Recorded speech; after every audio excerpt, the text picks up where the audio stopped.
me do high school where I would cry multiple times a week. I didn't know what I was gonna do because I could barely function and I have to homeschool still. Would have reported the doctor. That's just something that I would do. I've reported doctors before because I was like, I felt like it was a personal attack on myself because we do this homeschool thing. Like we feel, as homeschool moms, we feel for each other. Yay, we have reached 4K subscribers here on my YouTube channel. I cannot believe it, guys. Wow, I am so thankful for every one of you who have subscribed to my channel, who has supported me on this journey. So today is my first Q&A that I will be doing here on my channel. You guys have asked me really great questions, so I'm going to answer them today. And I did mention that there is going to be 2 giveaways on my channel. So the first way that you could have entered the giveaway is by actually asking me a question. I'm going to pick a winner at the end of this video for the person who has asked me a question. It's a $50 gift card.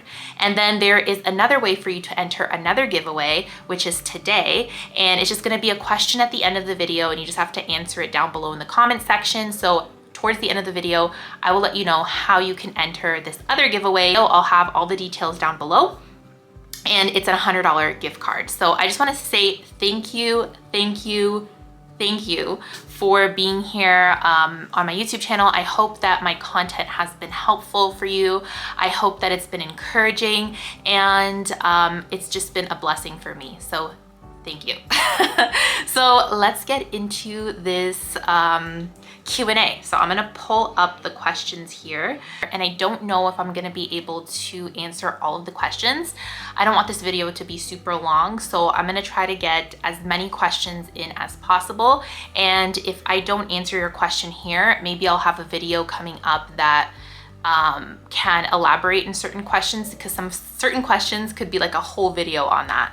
So the first question that I got asked from Jordan was, how long did it take for you to get in the groove for homeschooling? There's a part 2 to the question. So it took me about a year. I think my first year was the hardest year for me. It's where I doubted myself. It's where I started the deschooling process. If you've been, through the homeschooling process, especially if you've come from the public school system, the first year was definitely the hardest for me. And then after the first year, it got better.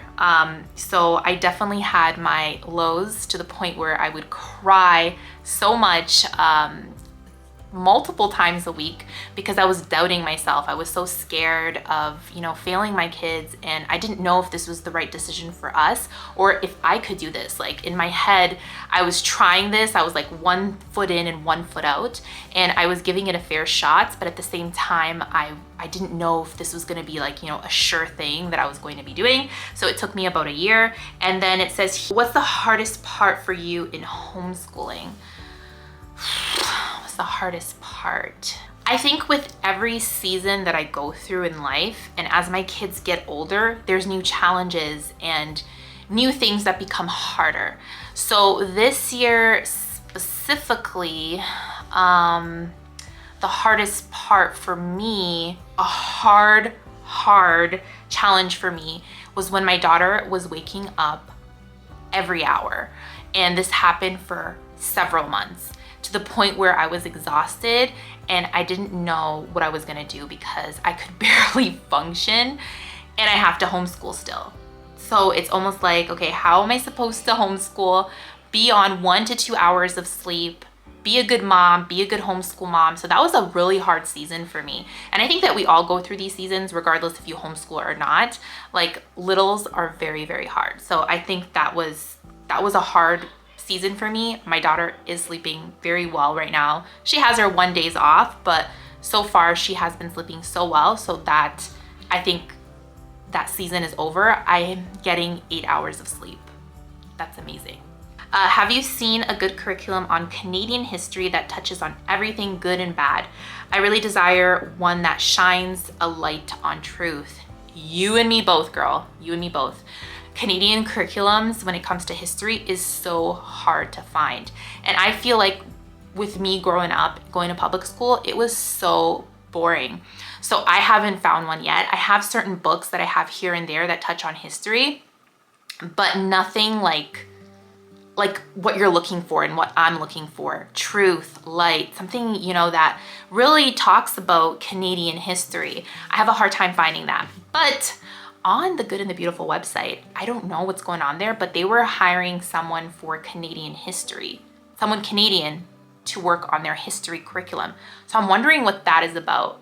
So maybe something's gonna come out and maybe that could be a good curriculum that we can look into. So I'll keep you posted if I hear anything, but that would be kind of awesome to have a curriculum that is Canadian. If I find something, I will let you know. And if you find something, you let us know. If you're a mom seeing this right now and you are Canadian and you have a really good Canadian history that you like, let us know. What are things you don't do in your homeschool that you see a lot of other people do? And do you find it hard to find fellow homeschoolers in Canada? So the first part of the question. So I do a lot of things that a lot of people don't do. I think I could make a whole video on this, but things that come to mind right now is I don't do like poetry tea time, not because I feel like my kids wouldn't like it. I've never really tried it and given it a fair shot, but I see a lot of like moms doing like poetry tea time, and I think it looks so much fun, but it looks a little bit exhausting for me. Just like looking at it is like a lot of work. And then that nature kind of study, I've done that once, and I have a video on my channel with showing like I did like a little nature study thing, and it's so much fun. Like I had a lot of fun doing it, but I don't have that touch to make everything like look really beautiful. So it looked like someone threw up a bunch of stuff on the table. I'll link the video here if you guys want to laugh with me. We had a lot of fun, not saying we didn't, but it didn't look like the ones you see on Instagram, you know, a lot of color in there. But I definitely don't do that too often just because I feel like, I don't know, that's not my thing, but I can appreciate it. And maybe it will be my thing in the future, just not right now. And then I'm not an over planner. I don't do a lot of planning. I tried this year and I gave it a fair shot. I bought a couple of like planners. The only planner I am using is one for my son that I've talked about here on my channel before, but I don't use a planner, guys. I tried it out, it didn't work. I'm more of like a checklist kind of girl. If I have like a calendar and just kind of like noting things down, I'm not huge on planning because my curriculum is so open and go. I feel like I don't have to. So, and I tried the quarter thing, like, you know, quarter 1, quarter 2, quarter 3.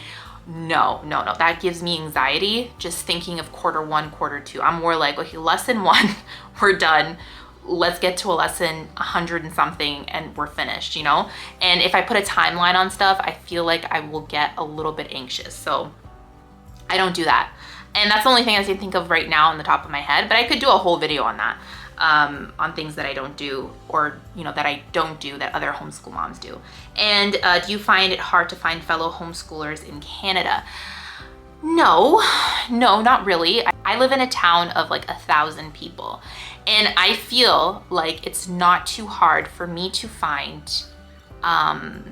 homeschoolers here. Now it's like we think of homeschooling and we feel like we should get along with everyone, right? But you're gonna have certain differences and certain ways that you do certain things and just people that you click with. And in the beginning of my homeschool journey, I was finding that, but then COVID happened. And then it was kind of hard for me to go back in, and I don't feel like everyone dispersed or they moved or something happened. So now I'm starting to, you know, fit in a group right now. Over the summer, I met a couple of, you know, other homeschoolers. So I feel like now I'm starting to find kind of like my crew, if I could call it that. But I don't think it's hard. I just find it hard to find people that you mesh with, like you click with. But not only that, is that seasons of life. It's hard sometimes when you have like a schedule where, you know, you're still doing nap time. And that other homeschool mom only can meet in the mornings and you only can meet in the afternoons. So finding like a schedule that works for all, you know, the moms that you're gonna hang out with, sometimes that I think is the hardest part. And the thing is that I put it in my head is like, this is a season. I'm gonna be able to be more flexible once my kids get a little bit older, once there's no more nap time. And then you have harsh winters here, right? Like the winters are so harsh that sometimes you can't stay outside that long. And usually we like meeting up like outside. And then, you know, where are you gonna meet up? Are you gonna meet up in a recreational center or this or that? And also another thing is that I live in the country, so everything is just so far away from everything. So I think it depends on where you live in Canada. If you're in the city, I feel like you have more opportunities and more, you know, more flexibility to, you know, meet different people. And then when you're in the country, like a little bit more isolated, it definitely is a little bit harder. So it just depends on where you live. Then Summer, my friend Summer, she has a YouTube channel here too, so you should check her out. I love Summer. Would you ever consider sending your kids to public high school? And then she said, what is your favorite thing to do during your downtime? So would I ever consider, in the beginning of my homeschool journey, if you asked me that, I would say yes. Me? Do high school? No way.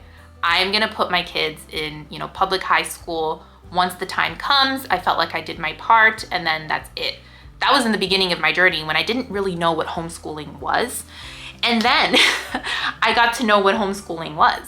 And then I was like, you know what? I think I'm gonna do this high school thing. I think it's gonna be great for my child, for them to explore more career opportunities, learn more, and be able to actually, you know, be certain of what they wanna do in life.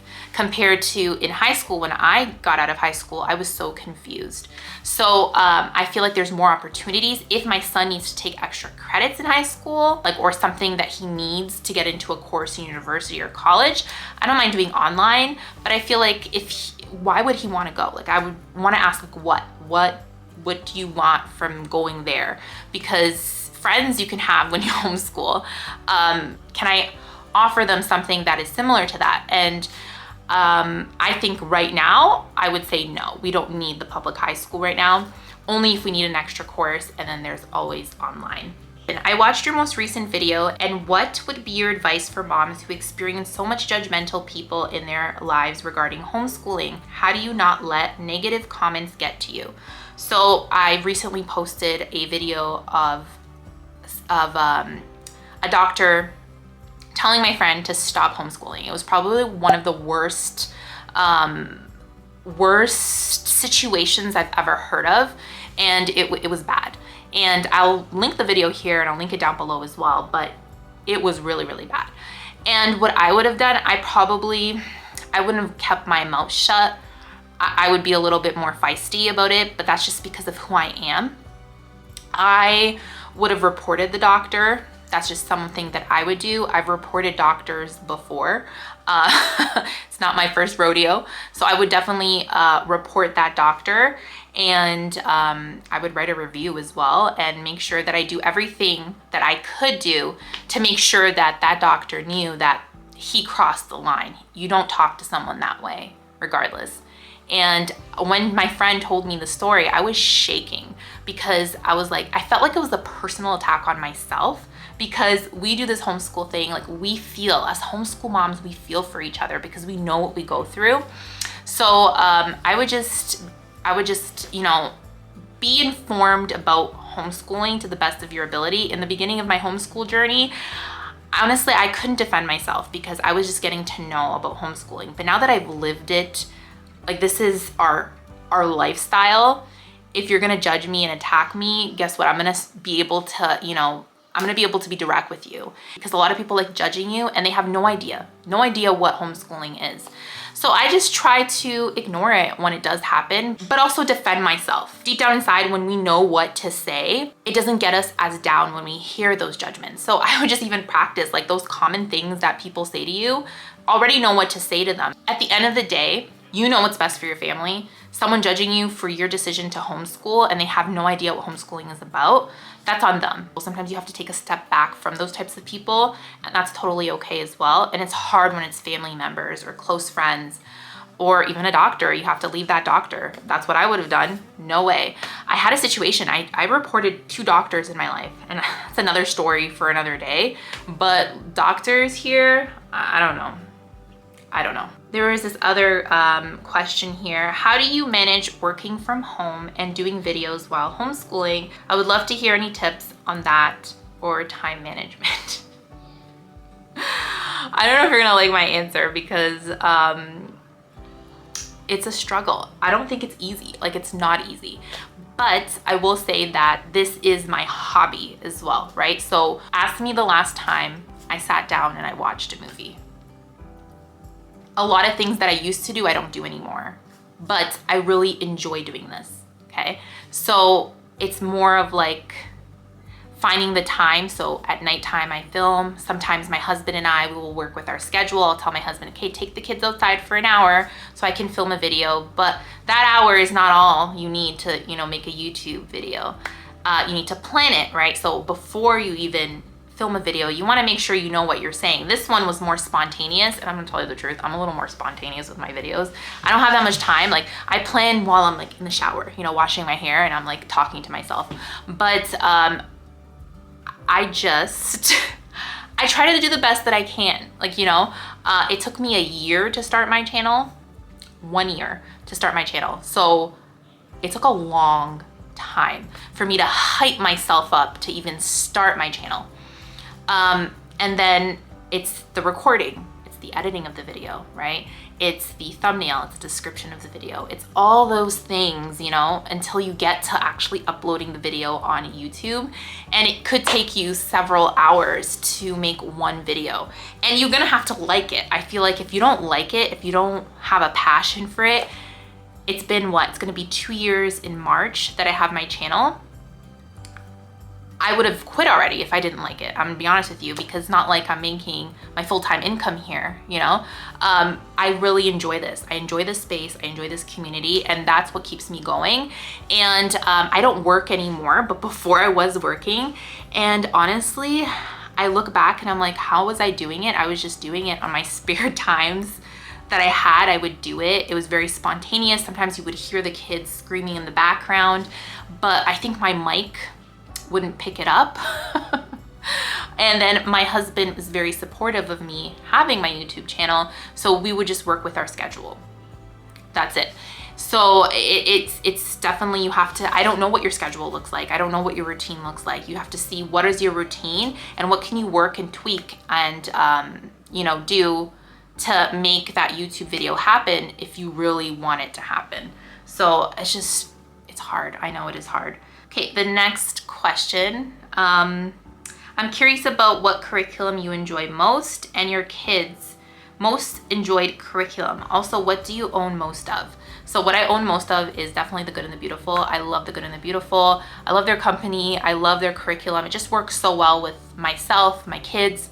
So definitely I have like books from The Good and the Beautiful, curriculum. I love The Good and the Beautiful. And then what my kids enjoy the most, I think, is handwriting. They love handwriting. Michael calls it his squiggly line book. And that's he's 4 now, so my 4-year-old.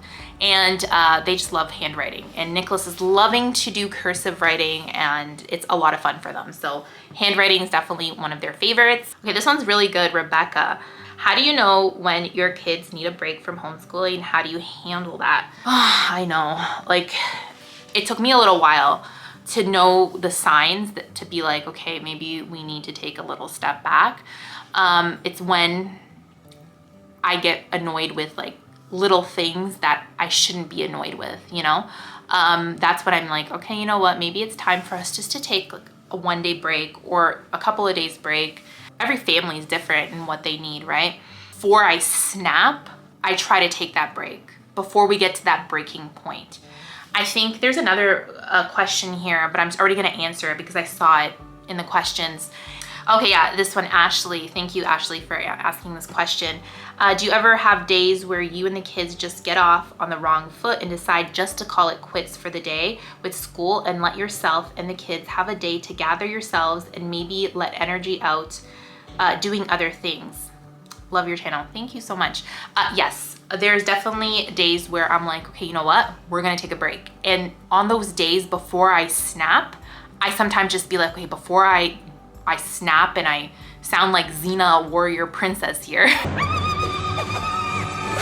going after my kids, I'm going to take a little break. I'm going to take this day, not to fully like say we're not doing anything, but let's change things up a bit. Let's shake things up a bit. Let's not do our normal curriculum and let's do something a little bit different. So there's definitely days that I I do that, but I think throughout September when we started until now, I did that 2 times before I snapped. And it's kind of like just knowing your triggers and being like, okay, you know what?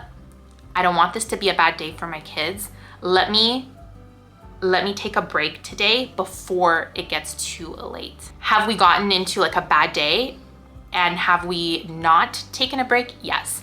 So I don't feel like all the time when we're having a bad day or if we have a bad moment, because there's gonna be those moments, that I just say, okay, it's time to call it quits. We're not gonna do school anymore. No, we always kind of start in a way kind of like, okay, let's do things with a smile on our face. We always tell each other that. Nicholas always says that. Let's do things with a smile on our face, because there's no reason to do it with a frown, right? We're gonna have to do it anyways. It's gonna have to get done. If not today, tomorrow, or the next.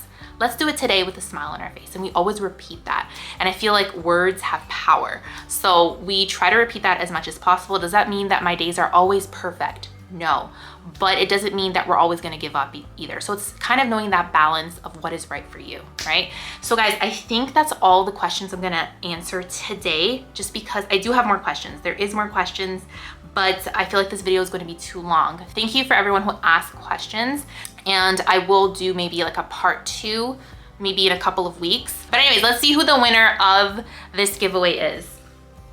The winner of the giveaway, guys, is Jordan. Jordan asked a question on my community page when I asked. So Jordan, thank you so much for asking questions. Thank you everyone who asked a question for today. So my 4K giveaway, it's a $100 gift card PayPal transfer. And all you have to let me know is, what is the curriculum that you own the most? What is your favorite curriculum that you have and that your kids love? Let me know down below. Leave a little an emoji, maybe like an emoji that reminds you of homeschooling, so I know that you want to enter the giveaway, and that's for a $100 gift card. So that's all you gotta do. Subscribe, like this video, of course, and that is it, guys. Thank you again so much for being here.